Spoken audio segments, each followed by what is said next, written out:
Assalamualaikum warahmatullahi wabarakatuh. Salam sejahtera untuk kita semua, salam sehat ya. Jadi kali ini kita akan eksperimen fisika atom dan molekul. Mata praktikum yang akan kita lakukan ini adalah spektroskopi atom. Jadi alatnya ini spektrometer Hilger, ada lampu merkuri dan lampu natrium. Nanti eksperimen akan dibantu oleh asisten. Spektroskopi atom ini adalah bagian dari eksperimen fisika atom dan molekul. Tujuannya adalah untuk mempelajari spektrometer Hilger dengan spektrum merkuri, kemudian mengukur panjang gelombang spektrum emisi berbagai atom, antara lain Na, kadmium, neon, dan hidrogen, kemudian menentukan transisi elektronnya. Dan dengan spektrum atom hidrogen kita bisa menentukan tetapan Rydberg-nya. Alat yang digunakan antara lain spektrometer Hilger, kemudian sumber cahaya yang ada apa itu yang akan kita pakai.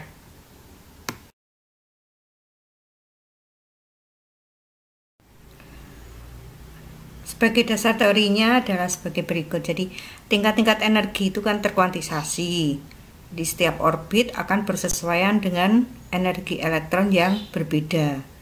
Nah, misalnya jari-jari orbit itu R indeks N ya, Rn, maka energi elektron diberikan oleh En sama dengan ada suatu konstanta per Rn. Artinya jika Z-nya diberikan 1, misalnya untuk atom hidrogen, harga Rn-nya diberikan, maka En sama dengan Z kuadrat E1 per N kuadrat. Nah, E1 di sini adalah energi tingkat dasar, yang kalau dimasukkan konstantanya akan ketemu minus 13,6 elektron volt.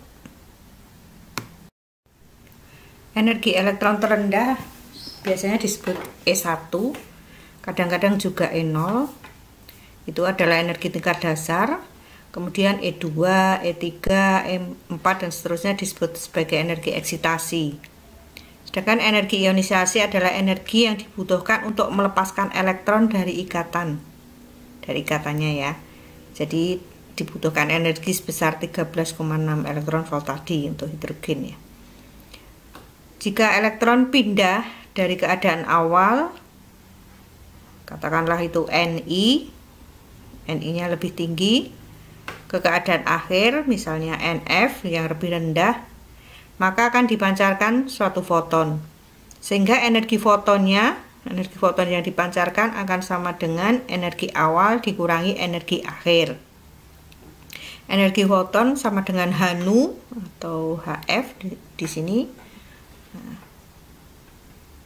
Kemudian energi awalnya yang tadi tergantung dari N awal, energi akhir tergantung dari N akhir, berbanding terbalik ya tadi. Nah, maka akan bisa dicari konstanta. Tadi N itu adalah bilangan kuantum utama, itu bisa sama dengan 1, 2, 3. Sedangkan L-nya adalah bilangan kuantum orbital, ML adalah bilangan kuantum magnetik orbital, dan MS adalah bilangan kuantum magnetic spin.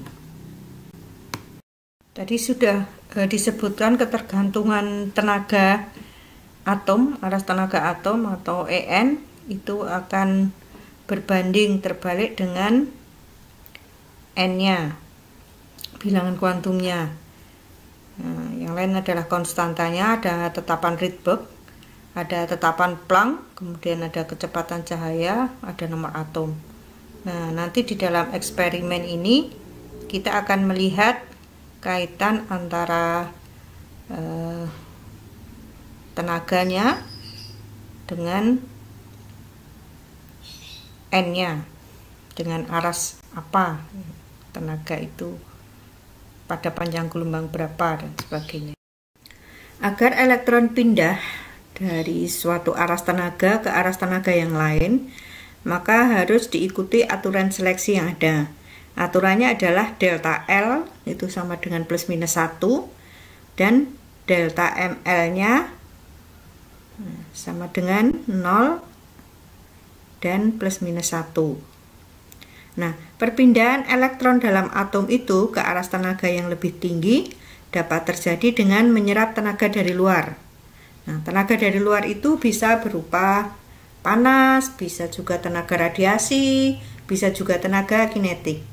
Sedangkan perpindahan elektron ke arah tenaga yang lebih rendah, biasanya disertai dengan pancaran tenaga radiasi.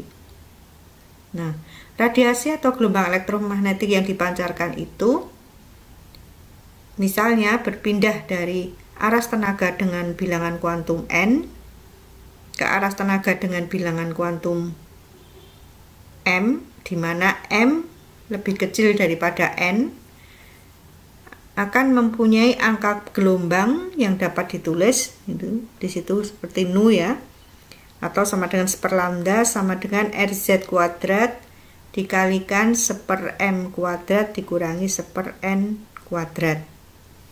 Nah, lambdanya adalah panjang gelombang radiasi. Jadi panjang gelombang radiasi sangat tergantung dengan aras transisi dari mana ke mana. Panjang gelombang radiasi itu atau lambda itu akan ditunjukkan oleh sesuatu yang warna, yang ditunjukkan dengan warna di dalam spektrum nanti itu. Nah, sehingga warna yang berbeda maka akan menunjukkan panjang gelombangnya beda.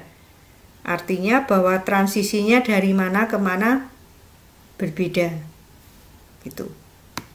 Jadi secara ringkasnya bahwa energi foton yang dipancarkan atau nu atau HF itu sama dengan Hc per lambda.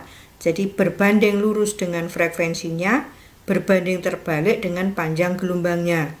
Sedangkan panjang gelombangnya atau 1 lambda akan sama dengan suatu konstanta dikalikan 1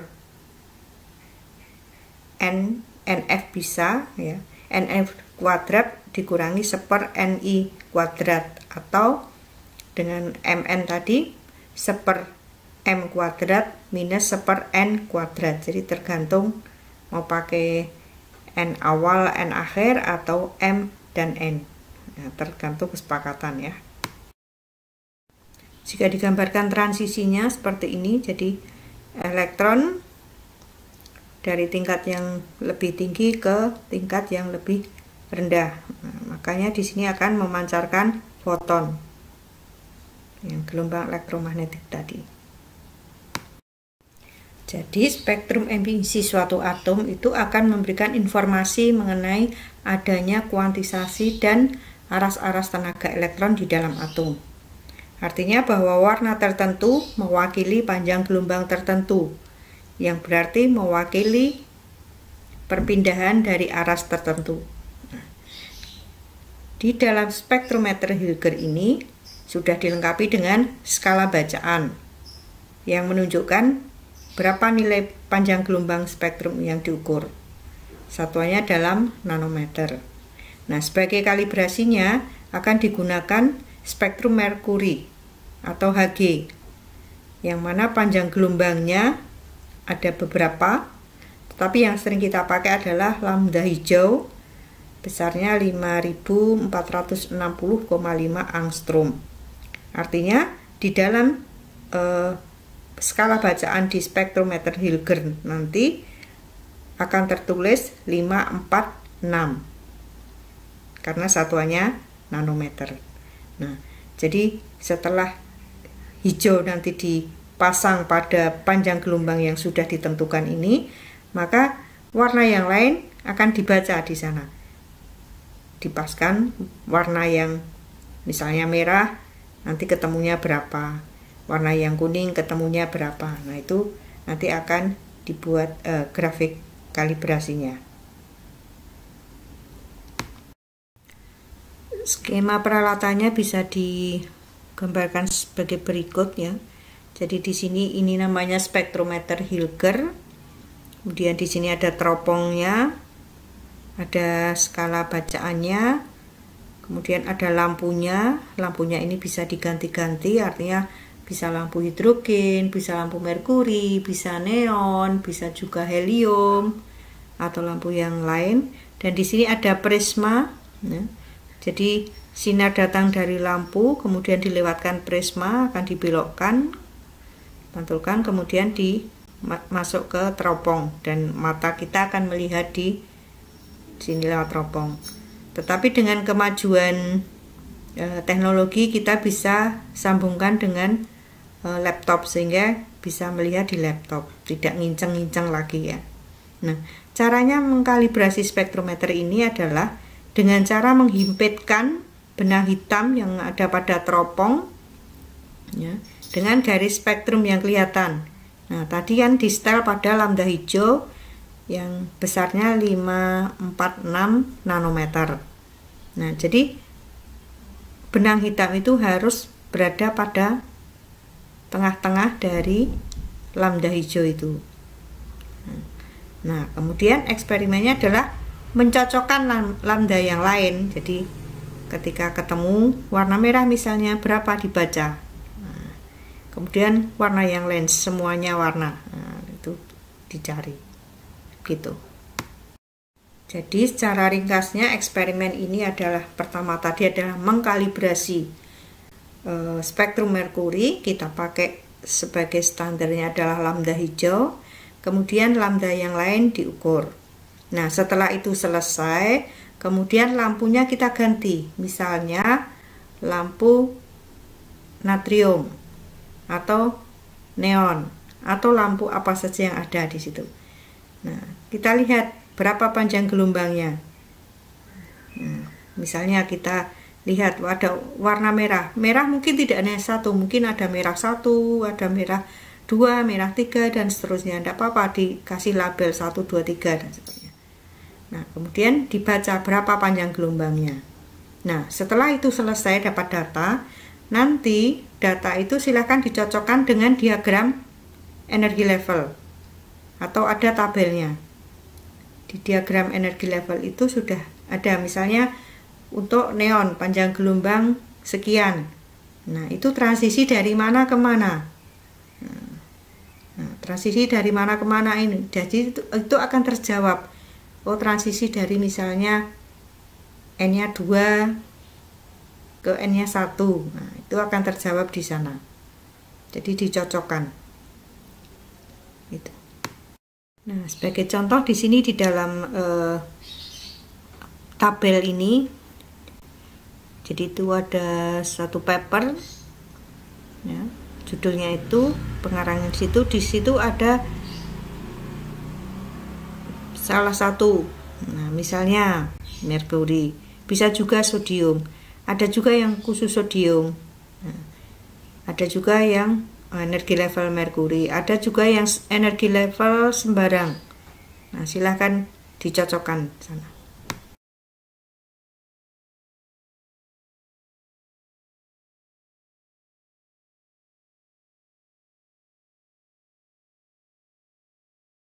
Jadi ada yang berupa tabel, ada yang berupa diagram. Nah, silahkan di daftar pustaka yang sudah ada di panduan itu kalian cari, itu sudah ada halaman sekian. Nah, itu masing-masing akan menjawab energi level untuk atom apa, mungkin hidrogen, mungkin helium, mungkin neon, mungkin natrium. Itu silahkan nanti dicari masing-masing. Nah, setelah kita tahu teorinya, kita tahu nanti cara eksperimennya seperti apa, maka eksperimennya ini akan didemokan oleh asisten kakak kelas kalian ya. Oke, silahkan diikuti dan dikerjakan tugas-tugasnya. Oke.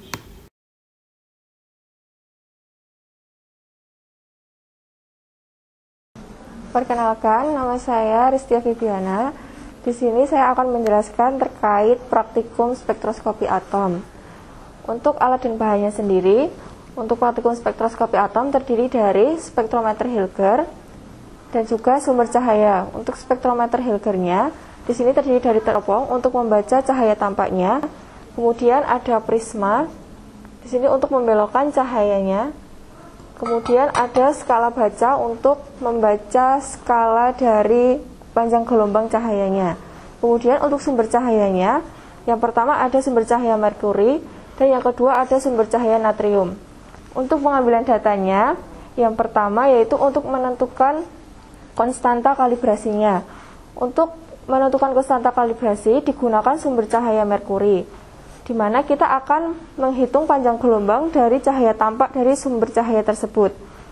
Berikut cara pengambilan data untuk sumber cahaya merkuri.